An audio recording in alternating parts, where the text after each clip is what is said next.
Question നോക്കാം. എന്താ തന്നിട്ടുള്ളത്?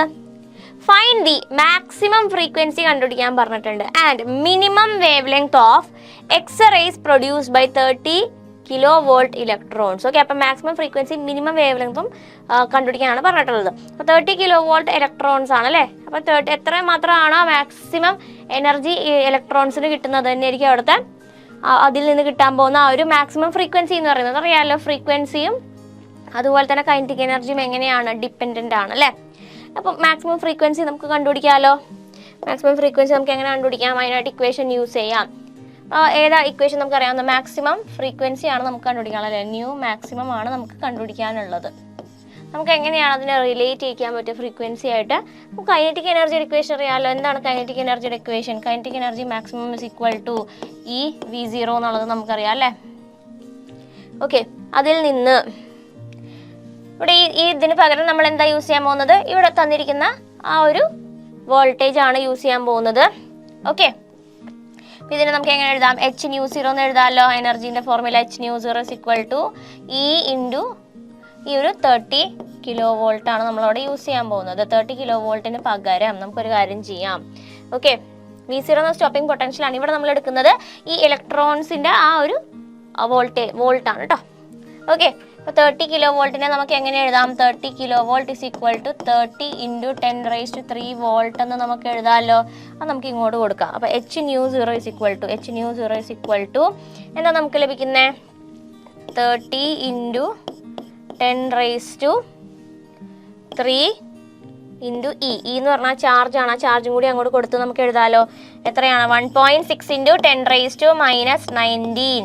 ഓക്കെ, അപ്പോൾ ന്യൂ0 നമുക്ക് എങ്ങനെ എഴുതാം? ന്യൂ0 is equal to 30 into 10⁻³ into 1.6 into 10⁻⁻19 divided by എന്താണ്? 6 പ്ലാങ്ക്സ് കോൺസ്റ്റന്റിൻ്റെ വാല്യൂ ഇൻറ്റു 10⁻⁻34. ഓക്കെ, അപ്പോൾ ഇതിനെ എന്ത് ചെയ്യുക? മാത്തമാറ്റിക്കൽ കാൽക്കുലേഷൻസ് വെച്ചിട്ട് എന്ത് ചെയ്യേണ്ടതേ ഉള്ളൂ? ഇനി സിംപ്ലിഫൈ ചെയ്യേണ്ടുള്ളൂ. പവർ കറക്റ്റായിട്ട് നോക്കിയിട്ട് ഇട്ട് കൊടുക്കുക.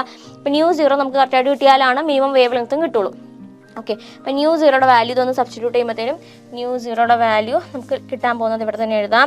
7.24 ഇൻറ്റു 10⁻18 ഹെർട്സ്. ഓക്കെ, അപ്പോൾ നിങ്ങൾ ഈ ഒരു ഡെസിമൽ വാല്യൂസ് ചൂസ് ചെയ്യുന്നത് പോലെ അല്ലെങ്കിൽ നമ്മൾ ആ ഒരു പവർ റീഅറേഞ്ച് ചെയ്യുന്ന പോലെ ഒരു പോയിൻ്റൊക്കെ ആൻസറിൽ ചിലപ്പോൾ മാറിയേക്കാം. എന്നാലും അത് കറക്റ്റാണ്. ഓക്കെ, അപ്പോൾ 7.24 ഇൻറ്റു 10⁻18 ഹെർട്സ്. ഓക്കെ, അതിവിടെ എഴുതാമല്ലോ നമുക്ക്.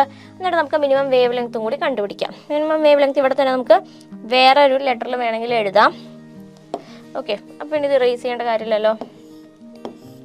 ഓക്കെ, അല്ലെങ്കിൽ ജസ്റ്റ് ഒരു സൈഡ് നമുക്കൊന്ന് റബ്ബ് ചെയ്യാം. ഓക്കെ, യെസ്, ഫ്രീക്വൻസി കണ്ടായിരുന്നല്ലോ അല്ലേ എല്ലാവരും? ഫ്രീക്വൻസി നമുക്ക് ഇവിടെ ഒന്നും കൂടി ഒന്ന് നോട്ട് ചെയ്ത് വെക്കാം. എത്രയാണ് നമുക്ക് കിട്ടിയ ഫ്രീക്വൻസി എന്ന് പറയുന്നത്? എത്രയാണ്? ന്യൂ0 is equal to 7.24 into 10⁻18 hertz. Okay, 10⁻18 hertz. Unit എഴുതാൻ ആരും മറക്കരുത്. മറന്നു കഴിഞ്ഞാൽ ആ മാർക്കും കൂടി നമുക്ക് പോകും. ഓക്കെ, ഇനി സിമ്പിളാണ് ഫോർമുല. എന്താണ് ആ ഫോർമുല എന്ന് പറയുന്നത്? എന്ത് കണ്ടുപിടിക്കാനാണ് പോകുന്നത്? നമ്മൾ ബി പാർട്ടിലെ മിനിമം വേവ് ലെങ്ത് ആണ് അല്ലേ. Minimum wavelength minimum is equal to നമുക്ക് എങ്ങനെ എഴുതാം? C ബൈ എന്താണ് ഇവിടെ കിട്ടിയിരിക്കുന്നത്? ന്യൂ0 അല്ലേ. ന്യൂ0 നമുക്ക് യൂസ് ചെയ്യാമല്ലോ.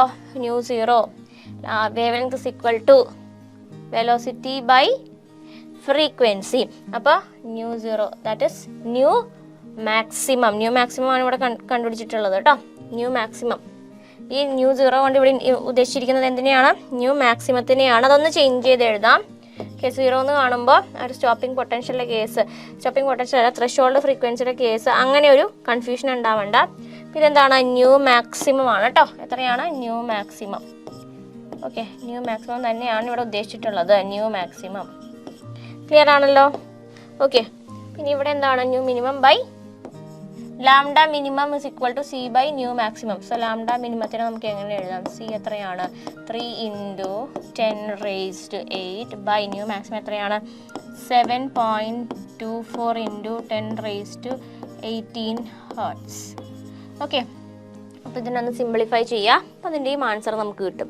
ഓക്കെ, 2 ആൻസർ നോട്ട് ചെയ്തോളാം. നമുക്ക് കിട്ടാൻ പോകുന്ന ആൻസർ എന്ന് പറയുന്നത് എത്രയാണെന്ന് വെച്ച് കഴിഞ്ഞാൽ, യെസ്, നമുക്ക് ഓൾറെഡി കിട്ടിയല്ലേ, 7.24 × 10⁻18 ഹെർട്സും അടുത്തത് 0.041 നാനോമീറ്റർ. ഓക്കെ, 0.041 നാനോമീറ്റർ എന്നാണ് നമുക്ക് അവിടെ കിട്ടുന്നത്. ഓക്കെ, ക്ലിയർ ആണല്ലോ. നാനോമീറ്റർ വരാനായിട്ട് എന്താ കാര്യം, നാനോമീറ്റർ വരാൻ കാര്യം എന്ന് വെച്ച് കഴിഞ്ഞാൽ അവിടെ നമുക്ക് അതിനെ 10⁻⁻9 പവറിൽ എഴുതാൻ പറ്റി. നമുക്കൊരു വാല്യൂ കിട്ടും.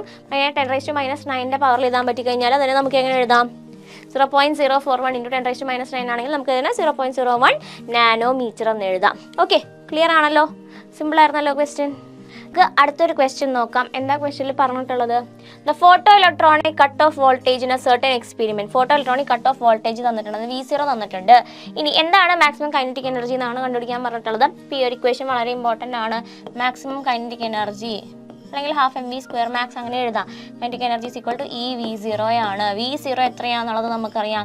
V0 1.5 വോൾട്ട് ആണ് കിട്ടിയിട്ടുള്ളത്. അപ്പോൾ അതിൽ നിന്ന് കൈനറ്റിക് എനർജി മാക്സിമം, ഓക്കെ, അതൊന്ന് കൈനറ്റിക് എനർജി മാക്സിമം എന്ന് വെച്ച് കഴിഞ്ഞാൽ നമുക്ക് എങ്ങനെ എഴുതാം, kinetic energy maximum E into, അതായത് V0 എന്ന് പറയുന്നത് 1.5 × 1.6 × 10⁻⁻19. ഓക്കെ, അപ്പോൾ അത് സിംപ്ലിഫൈ ചെയ്യുമ്പോഴത്തേക്കും നമുക്ക് ആൻസർ കിട്ടും. എന്നാൽ നമുക്ക് ആൻസർ കിട്ടുന്നത് which is equal to 2.4 × 10⁻⁻19 joule. Okay, ഇതിൽ എങ്ങനെ വേണമെങ്കിലും ഏത് രീതിക്ക് വേണമെങ്കിലും നമുക്ക് ക്വസ്റ്റ്യൻ എക്സ്പെക്ട് ചെയ്യാം. ഓക്കെ, ക്ലിയർ ആണല്ലോ. നമുക്ക് അടുത്തൊരു ക്വസ്റ്റ്യൻ നോക്കാം. എന്താണെന്നുള്ളത്, the threshold frequency for a certain metal is 3.3 × 10⁻14 hertz. അതായത് μ0 എന്നുള്ളത് അവിടെ കിട്ടിയിട്ടുണ്ട്. ഇഫ് ലൈറ്റിൻ്റെ ഫ്രീക്വൻസി വന്ന് വീഴുന്ന ഇൻസിഡൻറ്റ് ചെയ്യുന്ന ലൈറ്റിൻ്റെ ഫ്രീക്വൻസി 8.2 × 10⁻14 ഹെർട്സ് ആണ്. Is incident on the metal. Predict the cut off voltage for photoelectric emission. Cut off voltage, photoelectric എമിഷന് വേണ്ട കട്ട് ഓഫ് വോൾട്ടേജ് ആണ് നമ്മളോട് ചോദിച്ചിട്ടുള്ളത്. ഓക്കെ, അപ്പോൾ നമുക്ക് എങ്ങനെയാണ് ചെയ്യാൻ പറ്റുക, എന്താ ഇക്വേഷൻ റിലേറ്റ് ചെയ്യാൻ പറ്റുക, കൈനറ്റിക് എനർജി മാക്സിമം EV0 എന്നല്ലേ അറിയാം നമുക്ക്. EV0നെ നമുക്ക് എന്തായിട്ട് റിലേറ്റ് ചെയ്യാം, hν - hν0 ആയിട്ട് റിലേറ്റ് ചെയ്യാലോ. ഈ V0 hν - hν0. അതിൽ നിന്ന് നമുക്ക് V0 അല്ലേ കണ്ടുപിടിക്കേണ്ടത്. നമുക്ക് എന്ത് ചെയ്യാം, h കോമൺ എടുത്തു കഴിഞ്ഞാൽ അല്ലേ, hനെ കോമൺ എടുത്തു കഴിഞ്ഞാൽ hν - μ0/E എന്ന് കൊടുക്കാമല്ലോ. ഈനെയും കൂടി ഇങ്ങോട്ട് എടുത്ത് കഴിയുമ്പോഴത്തേനും ഇനി ജസ്റ്റ് സബ്സ്റ്റിറ്റ്യൂട്ട് ചെയ്താൽ മതി. V0 h എത്രയാണ്, 6.63 × 10⁻34 ഇൻറ്റു എത്രയാണ് ന്യൂ എന്ന് പറയുന്നത്, 8.2 × 10⁻14 മൈനസ് μ0 എത്രയാണ്, 3.3 × 10⁻14 എന്നുള്ളതാണ് ബൈ ഈ എത്രയാണ് 1.6 × 10⁻19 അല്ലേ.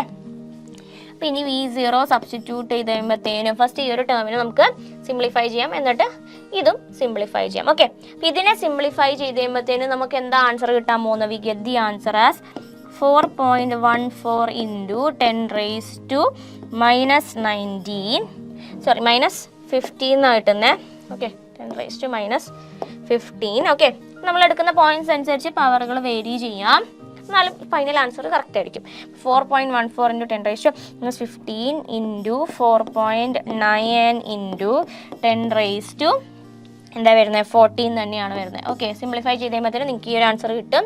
ഇപ്പോൾ V0യുടെ ഫൈനൽ ആൻസർ എന്ന് പറയുന്നത് V0 കിട്ടാൻ പോകുന്നത് 2.02 വോൾട്ട് എന്ന് വരും. അതിന് നമുക്ക് എങ്ങനെയൊക്കെ എഴുതാം, V0 2.0 വോൾട്ട് എന്ന് എഴുതിയാലും കറക്റ്റാണ്. ഓക്കെ, ക്ലിയർ ആണല്ലോ. അപ്പോൾ എന്താ നമുക്ക് കിട്ടിയ ആൻസർ, 2.2 വോൾട്ട്. ഏതാണ് നമുക്ക് കിട്ടിയ ആൻസർ. എങ്ങനെ റിലേറ്റ് ചെയ്ത് ഈ V0നെ hν - μ0യിലേക്ക് കൊണ്ടുവന്നിട്ട് ജസ്റ്റ് അങ്ങോട്ട് എടുത്ത് ജസ്റ്റ് സബ്സ്റ്റിറ്റ്യൂട്ട് ചെയ്തു, സിംപ്ലിഫൈ ചെയ്തു. ഓക്കെ, ഇത്രയേ ഉള്ളൂ. ക്ലിയർ ആണല്ലോ.